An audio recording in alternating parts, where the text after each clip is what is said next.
주름은 자기 팔자니까 생긴 대로 살아야 된다. 이거 고칠 수 없어서 팔자 주름이다라고 하던데. 그 팔자는 그 팔자가 아니죠. 한자 팔자 모양이니까 굳이 그렇게 생각하실 것까지는 없고요. 그냥 눈에 그냥 덜 띄게 하면 된다라고 생각하시고 가볍게 접근하시면 오히려 좀 더 좋은 결과가 있지 않을까, 저는 그냥 그렇게 생각합니다.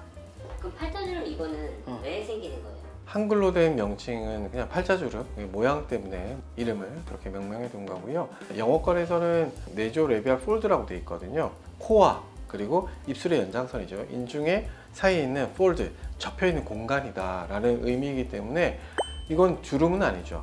우리가 팔자 주름이라고 부르지만 얼굴의 해부학적 구조상 생길 수밖에 없는 접혀 있는 구조물이거든요. 그래서 이 부분을 완전하게 편다 혹은 완전하게 들어 올린다 라고 생각하는 것 자체가 해결할 수 없는 부분을 해결하겠다고 하는 것이기 때문에 눈에 띄지 않게 해야 된다라고 저는 생각합니다.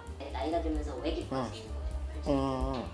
나이가 들면 뼈가 흡수되기도 하고 이 인대가 늘어나기도 하겠죠. 그러면서 조직들의 위치가 바뀌게 되는데, 얼굴에서 조직들의 위치가 바뀌게 되는 건 중력 때문에 내려갈 수밖에 없거든요. 근데 여기 좁힌 공간이 있네요. 그렇죠? 그러면 이 공간 자체를 뛰어넘을 수가 없죠. 그래서 계속 걸리고 하다 보니까 점점 깊어지고 가로 길이가 길어지면서 마리오넷이라고 부르는 얼굴에 있는 입술 옆쪽에 있는 선과 연장이 되면 이제 얼굴 전체가 이런 긴 주름이라고 일반적으로 말씀드리는 모양까지 되기 때문에 슬픈 일이죠. 그렇죠?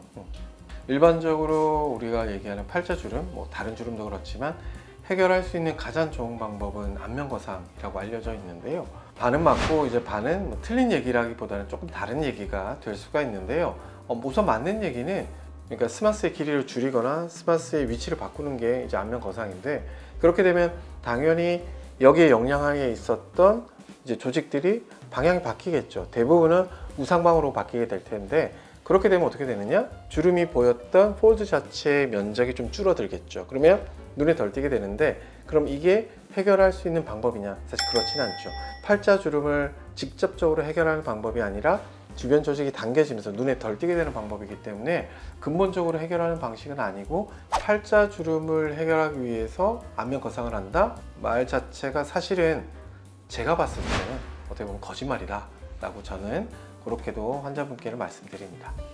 환자분들이 팔자주름 때문에 많이 찾아오실 것 같은데, 네. 좀 주로 어떻게 가장 해결하세요? 팔자주름을 해결하려고 생각하시면 안 된다. 눈에 덜 띄게 해야 된다고 생각하셔야지만 좋아진다라고 설명드리고요. 절대 제가 다리미가 아니다, 다 펴드릴 수 없다, 그렇게도 말씀을 드리는데, 가장 좋은 방법은 우리가 일반적으로 신경이 거슬리는 팔자주름은 마리오넷과 연결되는 팔자주름이기 때문에 우리 병원에서 시행하는 조직 고정 중에서 V, L이 있는데 수직 방향으로 고정을 시켜주고 L자 형태로 고정을 시켜줘서 위치를 바꿔서 팔자주름이 보이는 위치를 수직으로 고정, 마리오넷이 보이는 부분은 볼페인 부위로 이동시키면서 교정을 해주기 때문에 팔자주름과 마리오넷을 동시에 경과적으로는 가장 깨끗한 얼굴 라인을 만들 수 있기 때문에 효과적인 방법이다 라고 저는 설명드릴 수 있습니다. 이 비족술이라고 하는 보형물을 넣는다던가 지방을 주입한다던가, 그렇죠. 그 섞이는 부분을 좀 불로 튀어나오게 해서 안 잡혀 보이게 하는. 예전엔 저도 많이 했죠. 많이 했는데, 자, 같이 한번 볼까요? 안면 부위에 있는 상악에서 이렇게 쏙 들어가 있는 이 부분이 보통 일반적으로 얘기하는 네조레비얼 폴드, 팔자주름이 생기는 위치의 원인 중에 하나죠. 그런데 여기에다 집어넣는 거예요. 문제는 이 부분의 위치가 곡선이죠. 그래서 고정이 우선은 잘 안 돼요. 그래서 환자분들이 웃거나 말하거나 근육들의 움직임 때문에 위치 고정이 생각보다 쉽지는 않거든요. 그래서 움직일 수 있다.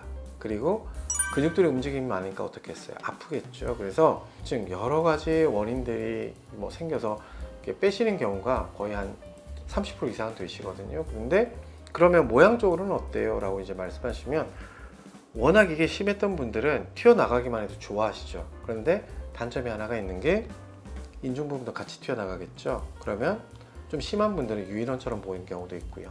그리고 인중이 길어 보이는 효과가 좀 있기 때문에 안면부가 전체적으로 길어 보이는 효과가 생길 수 있어서 어떻게 보면 조금 조심하셔야 되는 그런 보형물이다 라고 저는 이제 설명드리고, 지방 이식이나 필러 같은 경우에는 잠깐의 모양을 보기 위해서는 나쁜 선택은 아닌데, 이렇게 많이 움직이고 보형물도 위치가 틀어질 수 있는 이 공간에 물성으로 된 필러나 지방 이식이 잘 있을 수 있을까요? 그렇진 않기 때문에 일반적으로 너무 심한 부분을 그냥 잠깐 눈에 좀 덜 띄게 하는 용도로는 괜찮지만, 꽤 오랫동안의 좋은 효과를 위해서 그 두 가지를 뭐 주입한다? 저는 그렇게 좋지는 않다라고 설명드립니다. 나요? 우리 병원에서 사용하는 이제 퀵팅 리프팅 중에 귓바퀴 앞쪽을 따라서 트라우스라고 부르는, 우리가 이어폰 꽂는 곳이죠. 그래서 귓바퀴 앞쪽, 여기도 이제 구렛나루 때는 거의 안 보이는 위치이기 때문에 이쪽 방향에서 이 벡터를 사용하는 방법을 활용을 해서 우리 병원에서 사용하는 V나 L 고정을 한 이후에 이쪽 부분에 이제 피부를 어느 정도 수정을 하는 거죠, 길이를. 그래서 효과를 보는 건데, 이때까지 말씀드렸던 뭐 귀족이나 아니면 팔자 필러나 지방 이식 이런 것들보다는 확실한 효과를 볼 수 있기 때문에 위에 C타입, 하프타입으로 쓰시는 게 좀 더 효과적이다라고 최근에는 설명드리고, 그렇게 수술을 진행하시는 게 제일 좋지 않을까 싶습니다. 수술 없이 뭐 행동 교정이나 뭐 이런 것들, 뭐 동안운동 이런 걸로 팔자를 좀 주름을 좀 사라질 수 있게 그렇게 먹을 수 있다. 그 목욕탕 갔다가 나오면 얼굴 하얘지잖아요. 똑같은 거죠. 시간 지나면 다시 어두워지잖아요.